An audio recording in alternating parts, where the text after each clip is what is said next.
որի նորմով էական նշանակություն են ունենալու սույն գործի արդարացի դատաքննության վրա։ Դրանցից առաջինը այն է, արդյոք Երևանի Իսահակով Պողոտայի հարակից տարածքների հողամասերը ապօրինի օտարելու ենթադրյալ դեպքի վերաբերյալ քննություն իրականացվել է օրինական հանգամանքով։ Այս արդի պաշտպանական կողմը ուշադրությունը հրավիրել է այն հանգամանքի վրա, որ ի սկզբանե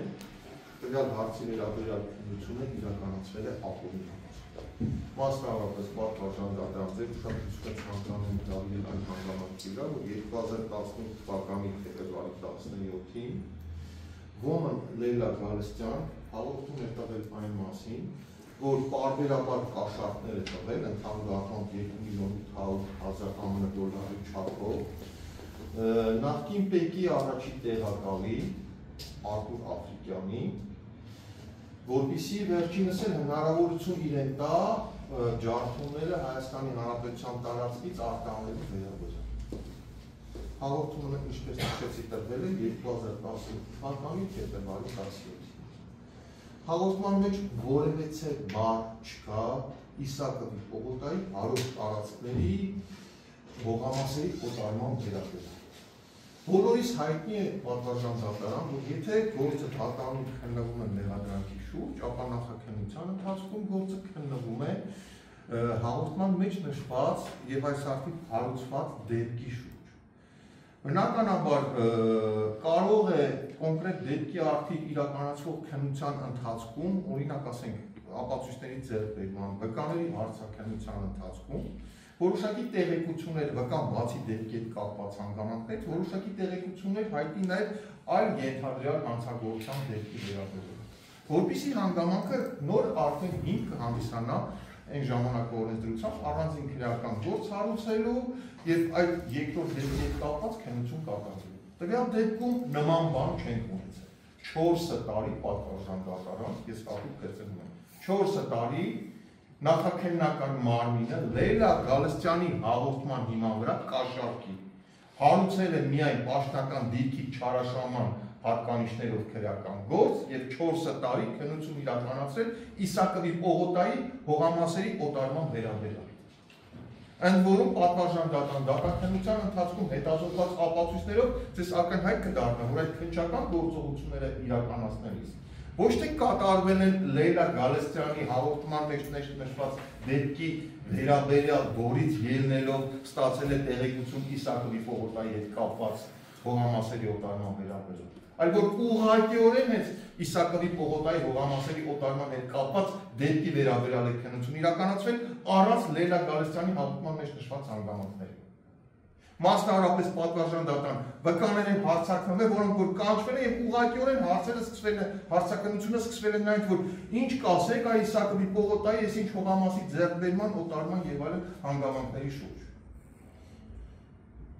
Ինչ նախաքննական մարմինի համար քրեական դատավարությունը այս գործով տարբերվում էր մյուս գործերով իրականացվող քրեական դատավարության հենց ոչ։ Սա առաջինից, սա ապացուցումային հանգամանք է, որ պատվարժան դատարան ցույց է տալու այն հանգամանքը, որ նախաքննական մարմինը այս գործով ամենևին էլ չի գործել քրեական դատավարության օրենսդրությամբ սահմանված ընթացակարգով, որ այս քրեական գործը նախաքննական մարմնի համար եղել է բացառություն։ Էլ չեմ ասում, պարզել չի այդպես էլ կաշառքի հետ կապված Լեյլա Գալստյանին կամ Արտուր Աֆրիկյանին մեղադրանքներ առաջադրվել է, գործ ուղարկվել է դատարան, թե չէ։ Հաջորդ հանգամանքը պատվարժան դատարան, որի վրա ես ձեր ուշադրությունը կցանկանամ հրավիրել, ես ինչպես նշեցի, պատվարժան դատարան 2000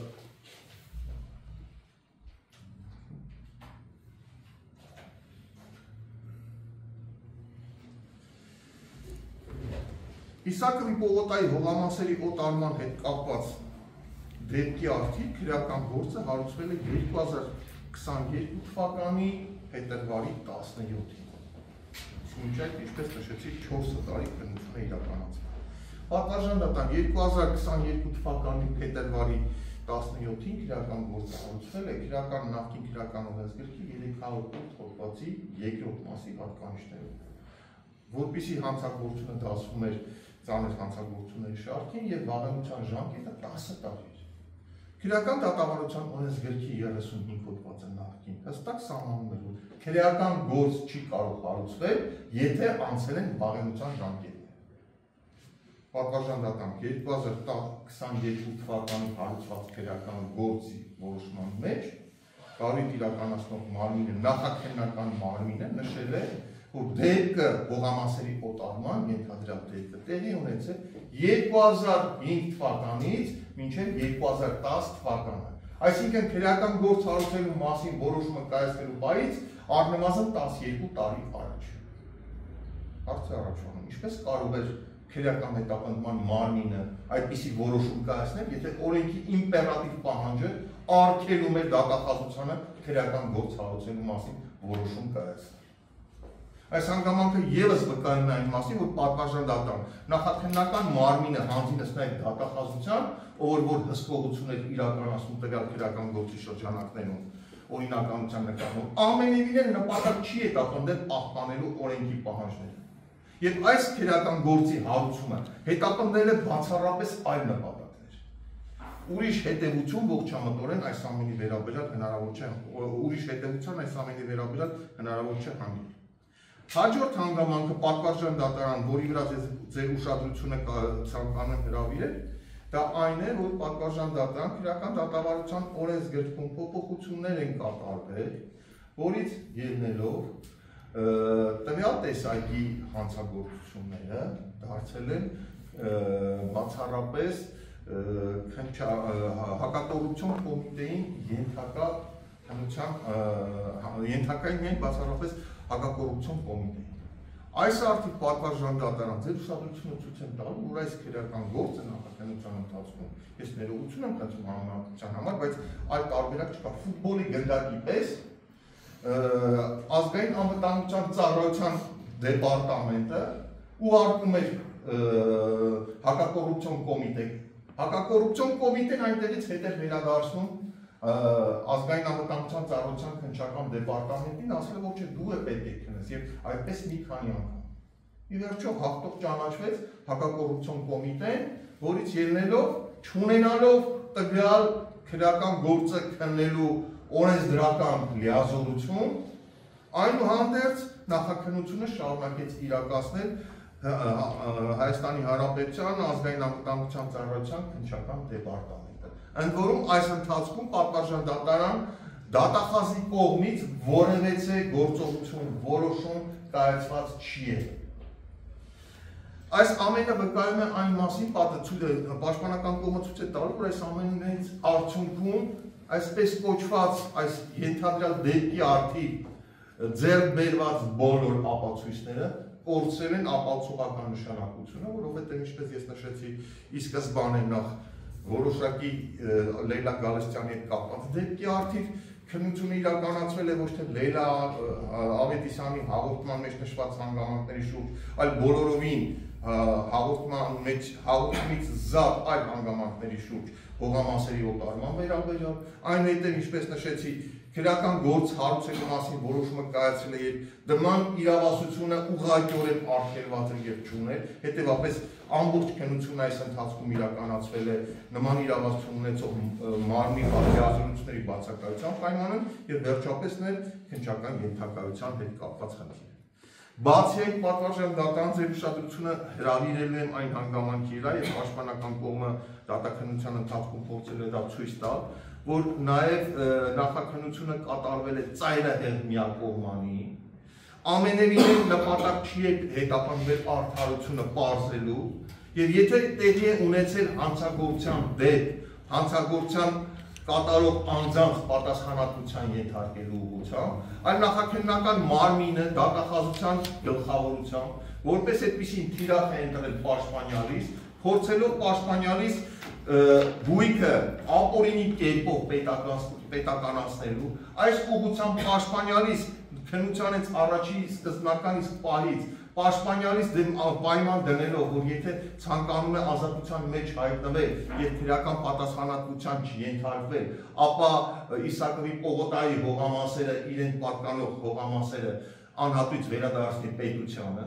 Եվ հրաժարում ստանալուց հետո կալանավորվել է պաշտպանյալս եւ մինչեւ հիմա սա է պատճառը, որ նրա նկատմամբ քրեական հետապնդում է իրականացում։ Իսկ եթե հանցագործության դեպք է տեղի ունեցել, ապա իրական կատարողները պատվարժան դատարան ամբաստանյալի աթոռին նստած չեն եւ պատասխանատվություն մինչ օրս չեն։ Այս արդիվ պատվարժան դատարան առաջին հանգամանքը, որի վրա ես ձեր ուշադրությունը ցանկանում եմ նա է, որ եթե տեղի է ունեցել հանցագործության դեպք, ապա այս հանցագործության գլխին պետք է կանգնած լինի Հայաստանի Հանրապետության կառավարությունը։ Պատվարժան դատարան հողամասերը հանդիսացել են պետական սեփականություն։ Պետական սեփականությունը տնօրինելու, տիրապետելու, օգտագործելու լիազորությամբ օժտված է Հայաստանի Հանրապետության կառավարությունը։ Այսինքն կառավարությունն է որոշում, ինչ եղանակով դա արվի, որը հնարավորինս իշահ լինի Հայաստանի Հանրապետության հանրության։ Եթե տվյալ դեպքում պատվարժան դատարան հողամասերի օտարումը է եղել, ինչպես նշում է մեղադրանքի կողմը շուկայական գնից անհամեմատ էժան գնով, ապա առաջի սրա պատասխանատուն պետք է լինի կառավարությունը։ Կոնկրետ այն անձին, ովքեր որ այդ ժամանակ եղել են կառավարության անդամներ, ովքեր որ բոլորը այս որոշումների կայացմանը միջամտել են կամ պիտի միջամտած լինեն, չէին կարող միջամտած չլինեն։ Ինչից է բխում այս տրամաբանությունը պատվարժան դատարան։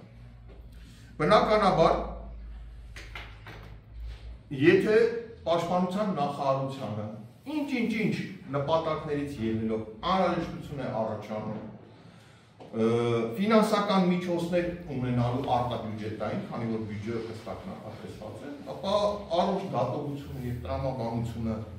հուշում է, որ այս պարագայում պաշտպանության նախարարությունը պետք է որոշակի հաստատող պատրաստի ներկայացնի կառավարություն, հայտի եղանակով կլինի թե այլ հարցեր, որտեղ որ պետք է մանրամասն նշի, թե ինչ ծրագիր է ցանկանում իրականացնել, եւ որ այս ծրագրի իրականացման համար ինչքան գումարներ են անհրաժեշտ։ Դրանից ելնելով կառավարությունը պետք է այս հանգամանքները քննարկման առարկա դարձնի, համապատասխան գերատեսչությունների կամ այլ մարմինների միջոցով ստուգումներ իրականացնի եւ վերջնականապես իր դիրքորոշումը հայտնի։ Չի կարող լինել վերացական պաշտպանության նախարարության կողմից դիմում, թե առավել եւս բանավոր, որ անհրաժեշտ է X գումար, առանց համապատասխան հիմնավորումների, որից ելնելով կառավարությունը ասի, ես համաձայն եմ, որ այս X գումարի համար այսքան գույք փոխանցեմ։ Չի կարող պաշտպանության նախարարությունը ասի ինձ տուր հողամաս եւ կառավարությունը առանց պարզելու ինչի համար է հողամասը պետք, այդ հողամասի արժեքը ինչքան է կազմում, վերցնի եւ այդ հողամասը տա նախարարությանը եւ ասի ինչ ուզում ես արա։ Այդ մեղադրանքը մենք որպես այդպեսի այդպես